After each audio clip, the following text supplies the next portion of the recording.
Jaluo.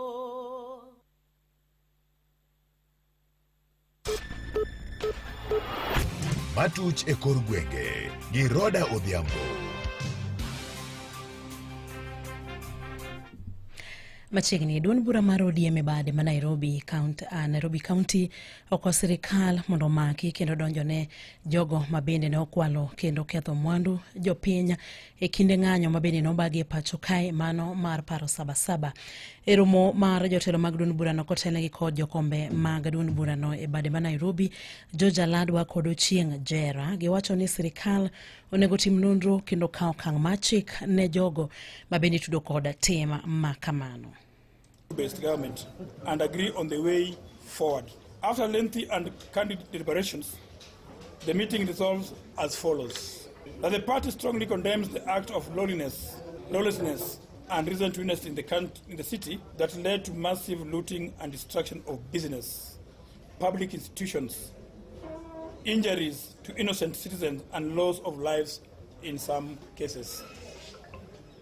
That even as the government takes action on security officers seem to have overreacted and brutalized citizens in the bid to retain the rioters, a probe must equally be conducted to identify, apprehend, and punish the people behind the looting and raping that happened during the protests. 3. The party commends all the members and indeed all the city residents who chose peace and kept off the protest. It is our stand that what we witnessed were not a commemoration of Sabasaba, but an attempt by section of leaders to hide behind Sabasaba to settle political scores with President William Ruto. 4. That as ODM leadership in Nairobi, we recommit to support the broad-based government and President William Ruto under the framework of Memorandum of Understanding between himself. Komachielo bende ji abich mawuok e familia achiel owito ngimagi e masira mar mach mabende nomuoch kendo wang'o odgi e alwora ma Bulapesa e kaunti ma Isiolo. Ji abich go gin ng'ama miyo achiel gi nyithindo adek kanyakla kod nyathigi machielo mabathe.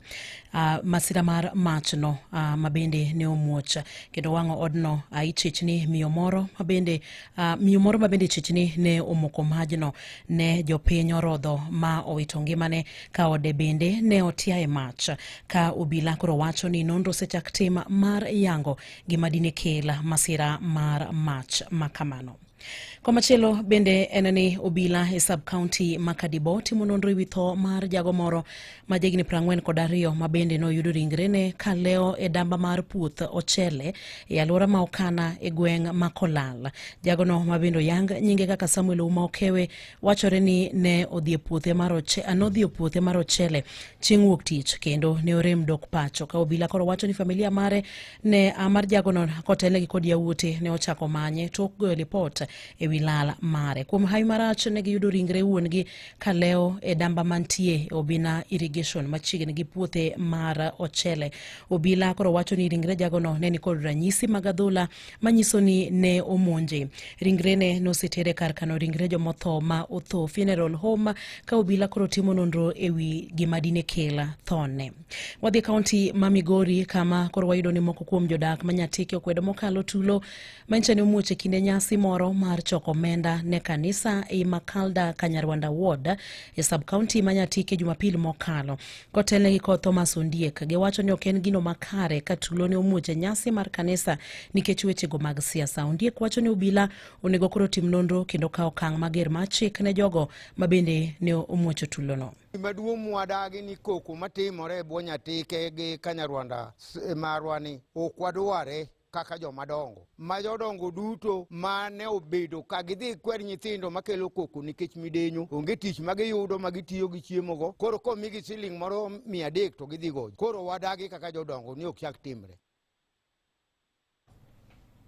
Wechegi nosir kod Esther Kinyi kod Dickens Opiata mabende wacho ni kwayo rowere mondo miki kiyie mondo josiasa oti kodgi e muocho tulo. Opiata wacho ni gidwaro ng'eyo gimomiyo jotelo mamoko moyier oketnegi ageng'a mar chopo e rombe moko. Nyithindwa makelo koko, wadwaro ni mondo sirikal okawane hatua mar nyithindogo. Gik makoro we are witnessing nyisowa ni kama wachomo kama rache mapok odwaro yudi. Doka kijendegi oloro gate ma jotendwa gi ok nyal donjo. Kanyo wanene aibu kada owuoke ni jomoko ok nyal donjo to gin elected leaders. Geng'ne leaders moko ketne ageng'a ni ok nyal donjo. Kaka achiel kuonge Mr. Felix Okwany. Jodak Manyatike koro wacho ni kinde ka kinde tulo muoche rombe mag siasa ka gin bende gikwedo mokalo muoche mag tulo e rombe mag siasa e gwenge makono. Kendo timbegi ok nyal miyo wabed joma social e yore duto teme ji timo. Kwero koko Manyatike midhiye ka ng'ato dhi arambe koko nyaka bedi. Ng'ato dhi kata mane e kanisa koko nyaka bedi. Ng'ato dhi mane liel kaka ng'adang' idhi ng'ato kanyo be itamini ok nyal chopo. Nang'o ang'o motimore? Joma kelo koko onego maknwa jogi mondo kel puonj ne nyithindo ma achien. Kaber ahinya to kwe oduoge i Nyatike, ahinya wadwa neno kwene ka wawinjo ni our area DCC with the health protocol olosonwa buche ma wanyalo bedo go gi kwe. Jatend migawo mar tudruok William Kabogo wacho ni kata doko ne jo Kenya ni kod ratiro mar golo pachgi e weche mopogore opogore e mbui, ratirono onego tigo de yo makare ma ok hiny ng'ato kata dhi ataro mar chik. Kabogo ne loso e yo machalo kamae. Kenya ni nchi huru. Kenya ni nchi kuna katiba. Na katiba yetu imepatia wa Kenya huru ya kuzungumza, association. But tuwe tunajua kuwa your rights do not supersede or override rights za wengine. Kabogo bende okwayo ute fwambo mondo ne ni okonyiso pichni mag lweny kata tulo achiel kachiel e kinde ng'anyo kalore ni mano nyayo mana tulo e pacho kae. And there was no issue. But when violence ilizidi na watoto wako nyumbani, I made that firm decision. Because tunaonyesha watoto a lot of violence, blood, watu wamepigana, rungu, risasi, nini. That's not what we want to show our children.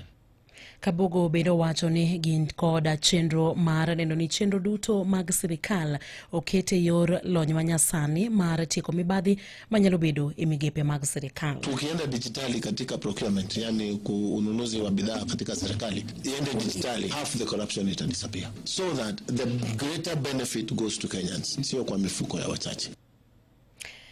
Jo Kenya koro kwa mondo mi onywanda jodong gweng'a kod jotend kanisa tieko ywaruok magin gode weche mag lope kalure kod jal bura Ruben Nyakundi. Buche mathoth osekao kinde malach e do, gino mabendo osechunyo jogo mane ochwalo gi e do mondo mi orit kuom kinde malach kapok giyudo ratichgi, ahinya to buche motudore kod weche mag lope. Nyakundi koro kwayo oganda mondo mi oti kod yore mamoko oko mar do mondo mi giyud ratichgi mapiyo piyo. Wengine mmekaa kotini miaka 40, miaka 25. Nataka kuwasihi sana kuwa tujaribu kufupisha safari ya kutafuta haki. Nataka kukusihi sana, makesi kama succession na shamba yanaweza kufupishwa sana tukutumia hiyo forum ambao ni ya ADR, Alternative Justice System. Tuko na wasee katikati yenu wanaelewa sana, wanaweza kufanya uamuzi wa haki. Mahakamani itakuwa mpaka Supreme Court, lakini mchue pia hiyo forum ya Alternative Justice System pia itawapatia haki. Tuache kukaa mahakamani miaka 40, miaka 35. Imedo winjo matuch e kor gwenge gi Roda Odhiambo. Jogo mabende kedone ratich sirikande mag gwenge koro wacho ni sirikal mamalo osethiro dongruok mag sirikande mag loch gwenge kata counties e pacho kae. Mae gichiwo kod ranyisi mabende ne oneno e budget mar hikomenda mar 2025 2026 kama giwacho ni nonego beni sirikal mamalo keto omenda tenge ne sirikande mag loch gwenge maromo shillings bilion 677. We also continue to observe national government implementing county government functions that are clearly stipulated in Schedule 4, including construction of markets, payments of community health promoters, construction of certain classes of roads that are clearly delineated for counties. Bende giwacho ni omenda mabende oket tenge ne NGCDF gin omenda mabende okorom kata matine chiwo chenro mag bursaries ne nyithindo mabende ni koda dwaro ne wechego mag school fees e counties mopogore opogore ka bende gisenya piny owacho mamalo kuom sithiro dongruok mag sirikande mag loch gwenge. Mane mabendo kelowa giko mag weche manyien e yorno mar adimba gi elak sechegi. Tudri kod Collins Okaka koromo kanyo sa 11 ne weche manyien. Magone matuch e kor gwenge gi Roda Odhiambo.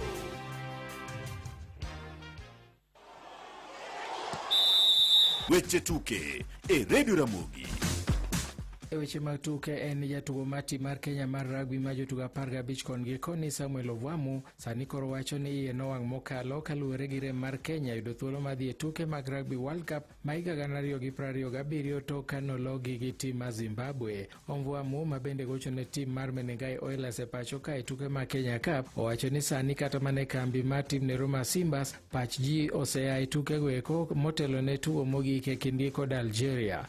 Samuel Ovwamu here, a Kenya Simbas player.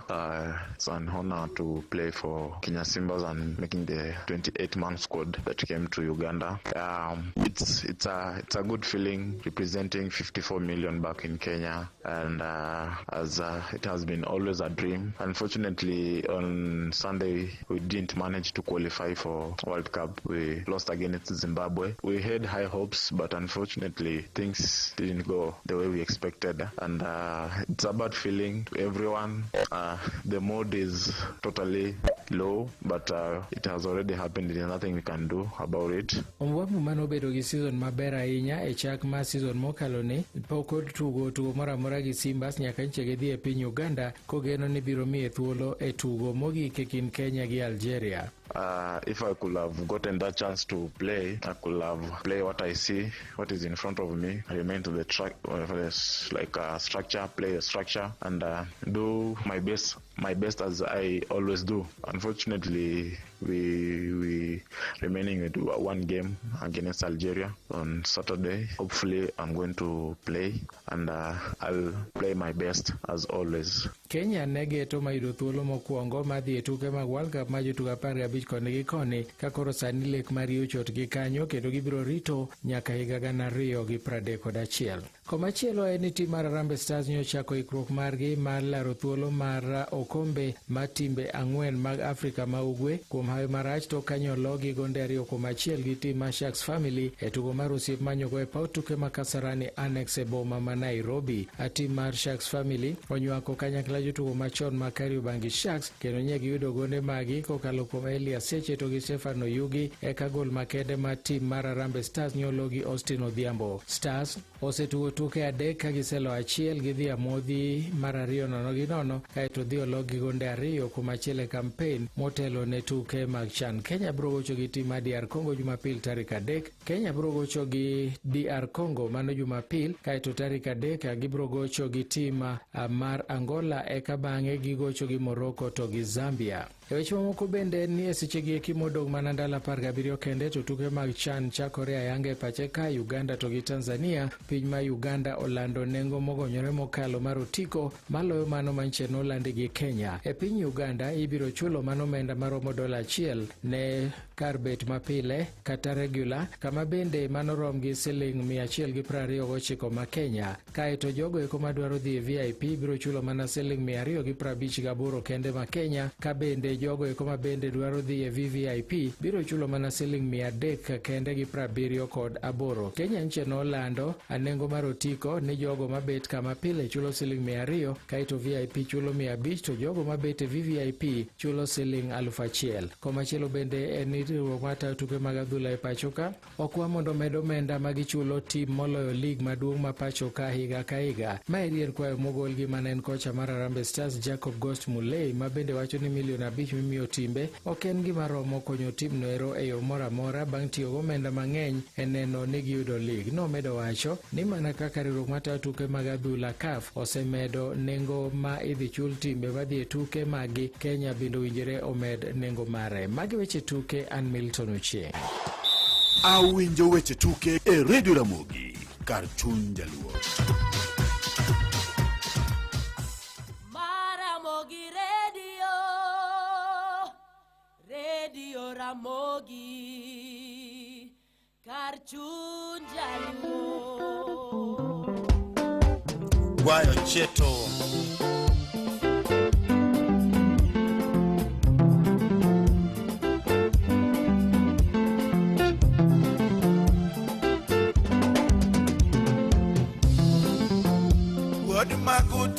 Baba.